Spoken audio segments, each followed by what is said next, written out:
एक दिन बीरबल बहुत देर से दरबार में आए।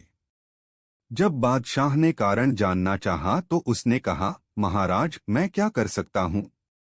मेरे बच्चे आज रोने लगे और जिद करने लगे कि मुझे दरबार में नहीं जाना चाहिए। बड़ी मुश्किल से मैं उन्हें समझा पाया। उन्होंने उनसे कहा कि मेरे लिए अदालत में जाना और उपस्थित होना महत्वपूर्ण है। मुझे इस प्रक्रिया में बहुत समय बर्बाद करना पड़ा और इसलिए मुझे देर हो गई।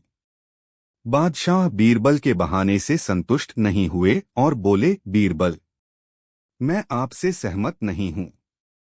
बच्चे को शांत करना बिल्कुल भी मुश्किल नहीं है और इसलिए ऐसा कोई कारण नहीं है कि इसमें इतना लंबा समय लगे। बीरबल हंसे और बोले, महाराज, बच्चों को डांटना आसान है, लेकिन उन्हें कोई बात समझाना बहुत कठिन है। सम्राट ने कहा, मूर्खतापूर्ण बातें मत करो। किसी भी बच्चे को मेरे सामने लाओ और मैं दिखाऊंगा कि यह कितना आसान है। तब बीरबल ने कहा, ठीक है महाराज, मैं एक बच्चे की तरह व्यवहार करूंगा और आप अपने आप को मेरा पिता मानकर मुझे शांत करने का प्रयास करें और देखते हैं। तब बीरबल एक छोटे बच्चे की तरह व्यवहार करने लगे। उसने बादशाह को अजीब इशारे किए और एक छोटे बच्चे की तरह खेलते हुए दरबार में इधर-उधर दौड़ा। उसने अपना पगड़ी फेंक दिया। आखिरकार वह बादशाह की गोद में बैठ गया और उसकी मूछें खींचने लगा। सम्राट ने कहा, नहीं मेरे बच्चे, ऐसा मत करो। एक अच्छा लड़का बनो। लेकिन बीरबल जोर जोर से रोने लगे। फिर सम्राट ने कुछ मिठाइयां मंगवाईं, लेकिन बीरबल फिर भी रोते रहे। सम्राट चिढ़ गया, लेकिन संयम बनाए रखने की कोशिश करते हुए उसने कहा, क्या तुम खिलौनों से खेलना चाहते हो? ये खिलौने ले लो। लेकिन बीरबल ने रोते हुए कहा, मुझे एक गन्ना चाहिए। बादशाह मुस्कुराए और एक गन्ना मंगवाया। जल्द ही गार्ड गन्ने का ढेर लेकर आए। लेकिन बीरबल ने रोना बंद नहीं किया। मुझे छोटे टुकड़ों में कटा हुआ एक बड़ा गन्ना चाहिए। तब सम्राट ने पहरेदारों से गन्ने को काटने के लिए कहा। छोटे छोटे टुकड़े। बीरबल ने और भी जोर से रोते हुए कहा, नहीं पहरेदार नहीं, तुम ही इसके टुकड़े टुकड़े कर दो। इस समय सम्राट बहुत परेशान हुआ, लेकिन उसके पास गन्ना काटने के अलावा कोई विकल्प नहीं था। फिर उन्होंने गन्ने के टुकड़े बीरबल के सामने रखे और कहा, अब इन्हें जल्दी से खाओ मेरे बेटे। लेकिन बीरबल ने अपनी बचकानी मांगे जारी रखीं और कहा, मुझे पूरा गन्ना चाहिए।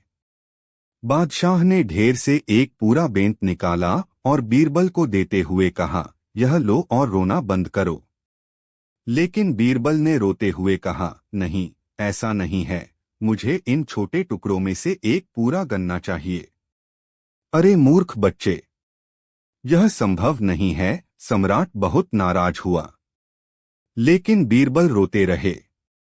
आखिरकार सम्राट ने अपना आपा खो दिया और कहा, अब यदि तुमने रोना बंद नहीं किया तो मैं तुम्हें सचमुच जोरदार थप्पड़ मारूंगा। अब बीरबल उठे और हंसते हुए बोले, अरे नहीं, मुझे मत मारो महाराज। क्या अब आपको एहसास हुआ एक बच्चे की इच्छा पूरी करना कितना मुश्किल है? बादशाह बीरबल के विचारों से सहमत हुए और बोले, हाँ, रोते हुए बच्चे को चुप कराना कोई बच्चों का खेल नहीं है। 22 वर्तमान, अतीत और भविष्य। एक दिन बादशाह अकबर ने घोषणा की, जो कोई भी निम्नलिखित प्रश्नों का उत्तर देगा उसे बड़ा इनाम दिया जाएगा। प्रश्न थे, एक, वह क्या है जो आज भी मौजूद है और बाद में भी वैसा ही रहेगा? 2, वह क्या है जो आज भी अनुपस्थित है और बाद में भी रहेगी? 3, वह क्या है जो आज तो है परंतु बाद में लुप्त हो जाएगा? उत्तर उपयुक्त उदाहरणों के साथ देना था। इन पेचीदा सवालों का जवाब बीरबल के अलावा किसी के पास नहीं था, जिसने बादशाह से कहा, महाराज, आपके सवालों के सही जवाब जानने के लिए यह जरूरी है कि आप और मैं दोनों शहर का दौरा करें। फिर बादशाह और बीरबल ने साधुओं का भेष धारण किया और शहर के बाजार में चले गए। बाजार में दोनों एक दुकान में घुस गए। बीरबल ने दुकानदार से कहा, हमें बच्चों के लिए मदरसा बनाने के लिए 1000 रुपए चाहिए।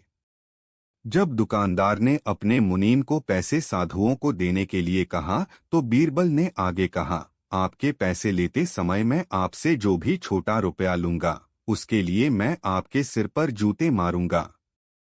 ये बातें सुनकर दुकानदार के नौकर क्रोधित हो गए और बीरबल के साथ मारपीट करने के लिए आगे आए।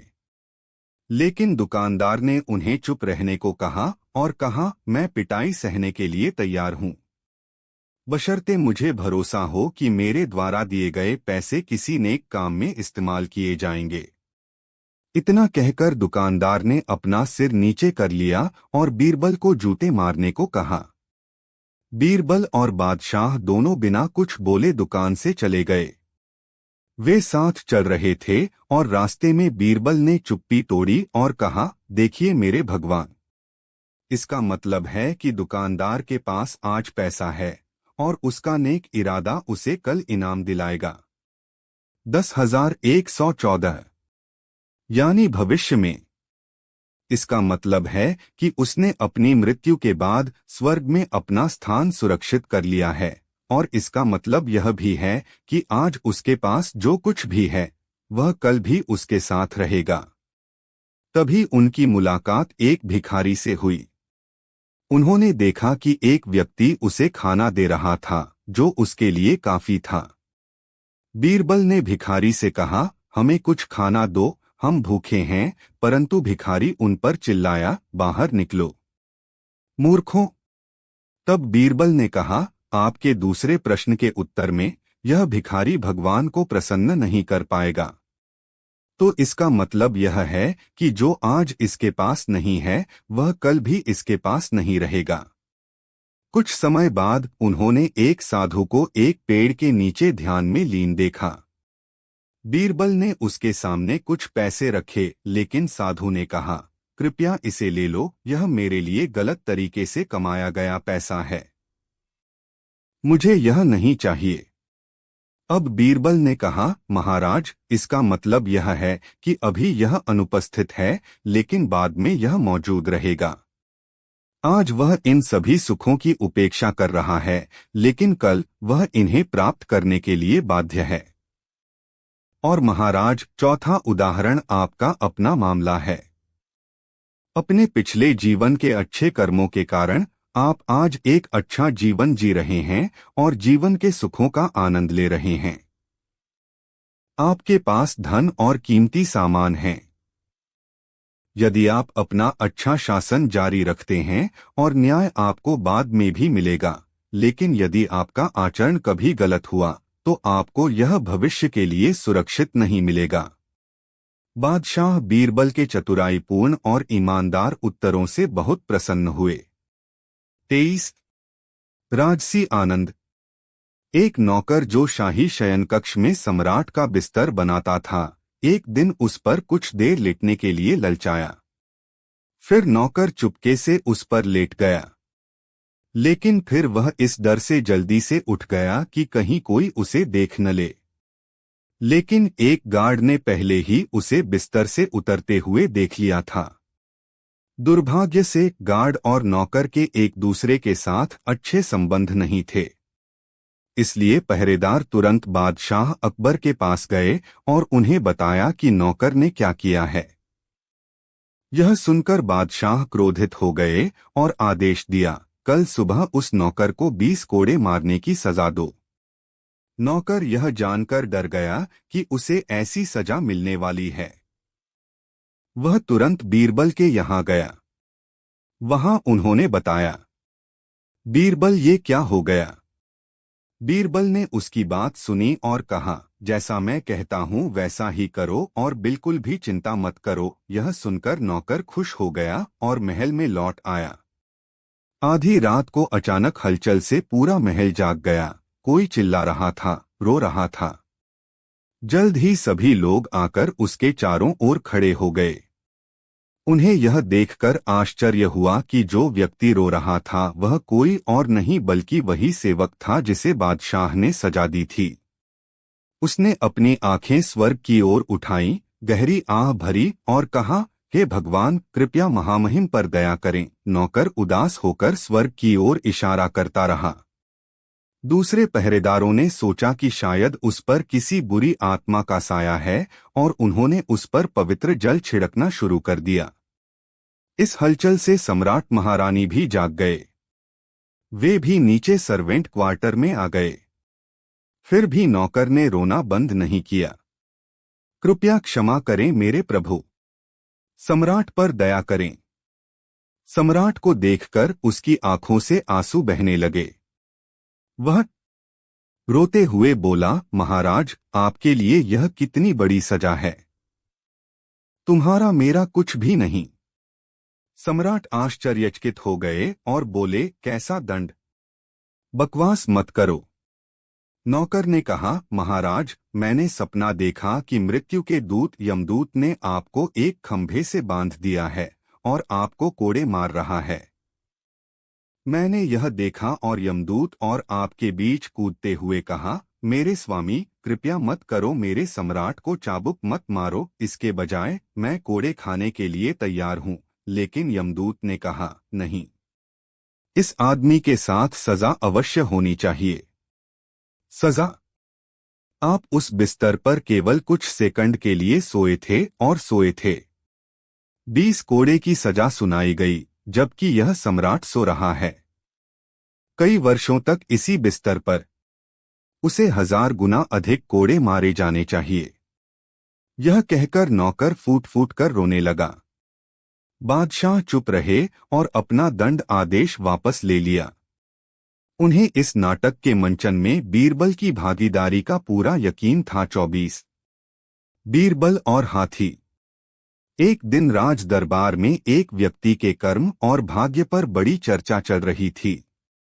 सभी का मत था कि भाग्य श्रेष्ठ है, लेकिन बीरबल का मानना था कि इंसान अपने साहस से अपनी किस्मत बदल सकता है। बादशाह ने बीरबल की परीक्षा लेने का निश्चय किया।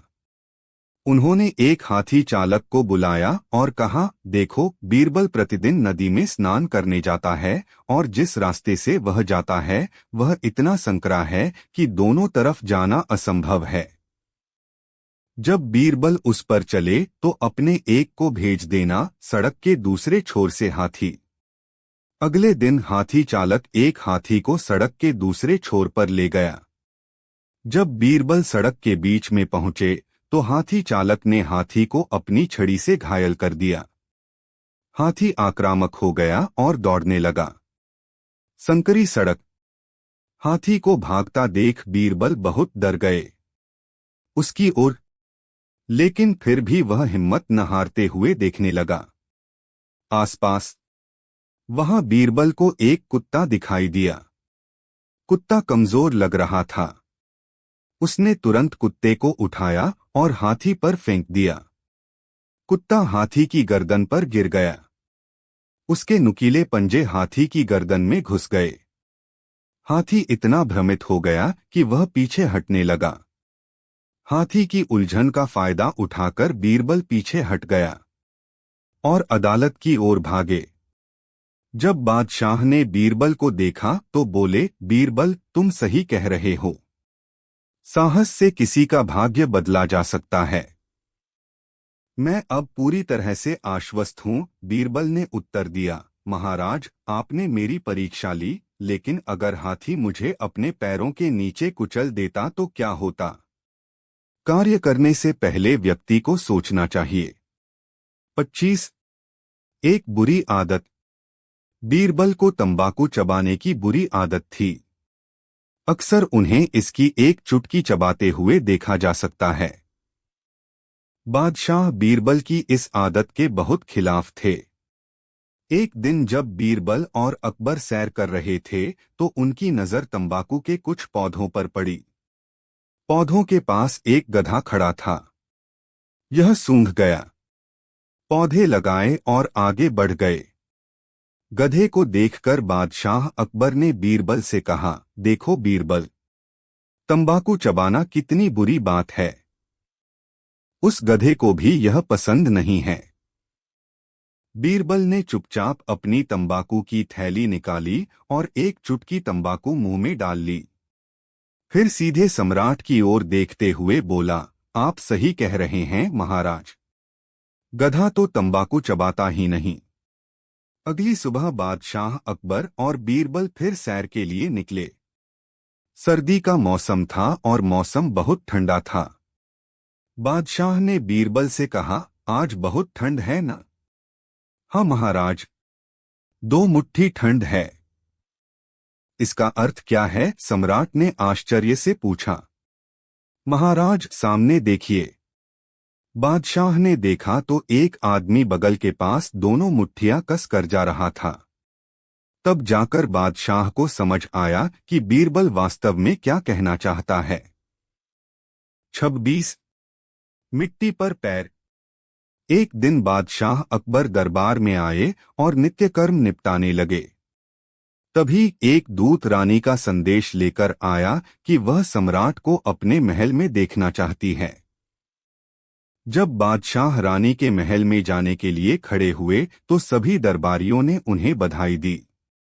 बीरबल की भी इच्छा थी, लेकिन ऐसा करते समय उसने एक चोर मुस्कान दी, जिसे बादशाह ने देख लिया और उन्होंने इसे एक शरारत के रूप में लिया। उसका अपमान। उन्होंने तुरंत बीरबल को आदेश दिया कि वह तत्काल प्रभाव से अपने राज्य से बाहर निकल जाए और अपने राज्य की मिट्टी पर कदम न रखे, अन्यथा उसे फांसी पर लटका दिया जाएगा। बीरबल ने बादशाह की आज्ञा का पालन किया और राज्य छोड़ दिया। बीरबल को दरबार से निकले हुए कई महीने बीत गए। अब तक सम्राट का क्रोध शांत हो चुका था, इसलिए उन्होंने बीरबल को दरबार में वापस लाने का फैसला किया और उसे खोजने के लिए राज्य में हर जगह अपने दूत भेजे। एक दिन जब बादशाह बालकनी में खड़े थे तो उन्होंने देखा, घोड़ा गाड़ी महल की ओर आ रही है। उसने देखा कि यह बीरबल था। गाड़ी में बैठे। गाड़ी रोक दी गई।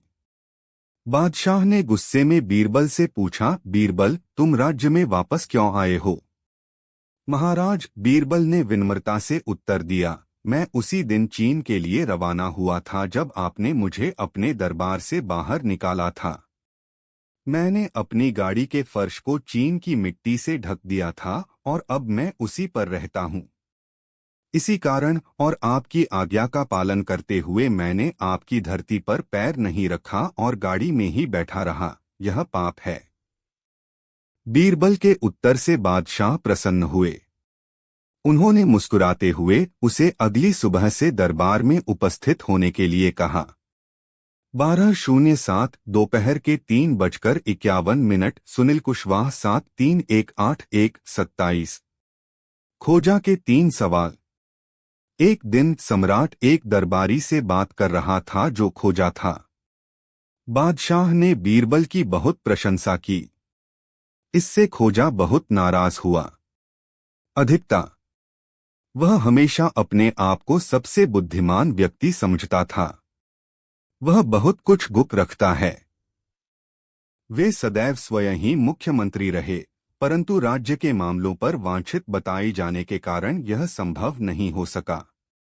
लेकिन खोजा को जब भी मौका मिलता वह बीरबल के बारे में बुरा भला कहता।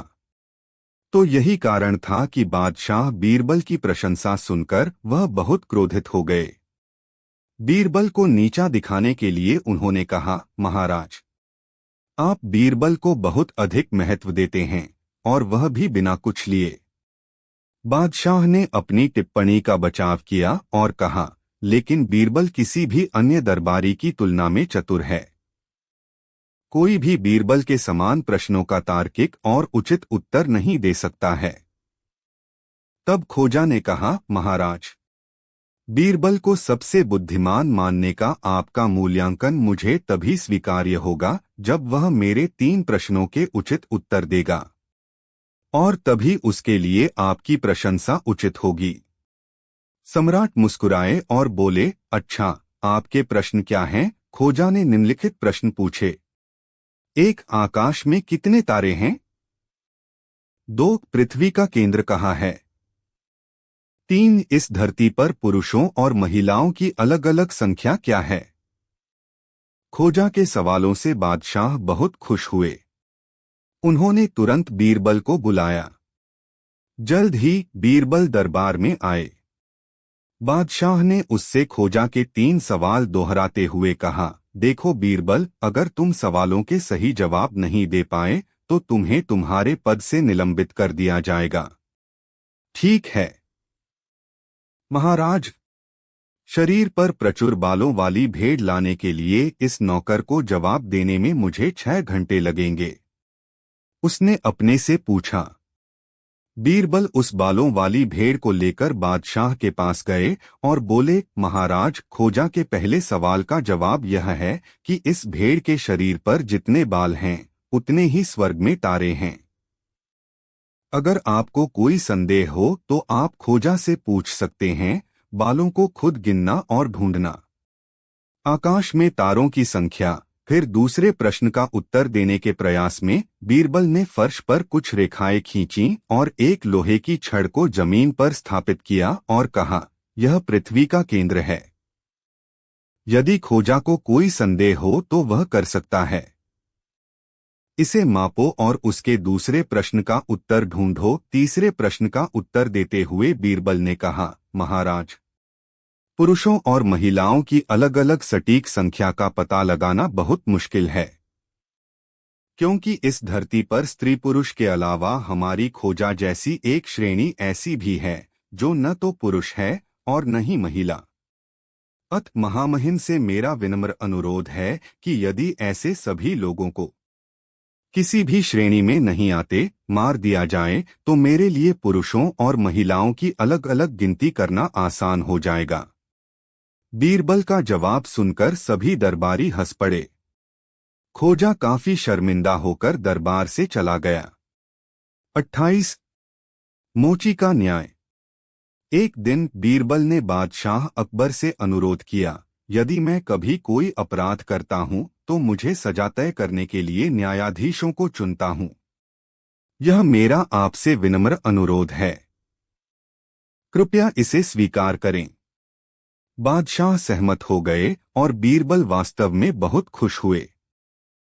बीरबल बादशाह ने बीरबल को बुलाया और उसे उसकी गलती के बारे में बताया।